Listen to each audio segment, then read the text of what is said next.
আজি নতুন বছৰৰ প্ৰথমটো পুৱা সকলোৱে হয়তো পুৱা উঠি ডাইনিং টেবুলত বহি ব্ৰেকফাষ্ট কৰিবলৈ বহিছে বা কৰি আজৰি হ'ল।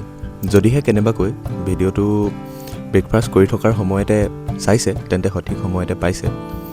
আহি থাকোঁতে হঠাৎ এটা মনলৈ কথা আহিলে যে আমি যি ব্ৰেকফাষ্ট কৰোঁ ইয়াক আমি ব্ৰেকফাষ্ট বুলিনো কিয় কওঁ? আচলতে ব্ৰেকফাষ্ট মানে হ'ল ব্ৰেকিং দ্য ফাষ্ট।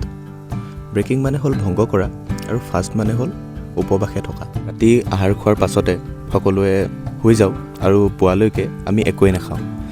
আমাৰ এই উপবাস পুৱা আমি খাদ্যৰ জৰিয়তে ভংগ কৰোঁ আৰু শৰীৰক শক্তি প্ৰদান কৰোঁ, নহয়নে বাৰু?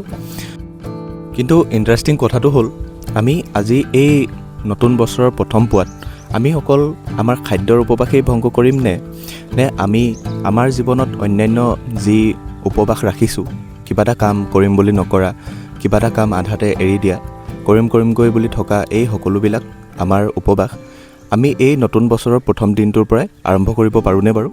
যদিহে আপোনালোকে এই ব্ৰেকফাষ্টৰ হিডেন মিনিংটো আগতে জনা নাছিল তেন্তে লাইক কৰিবলৈ নাপাহৰিব।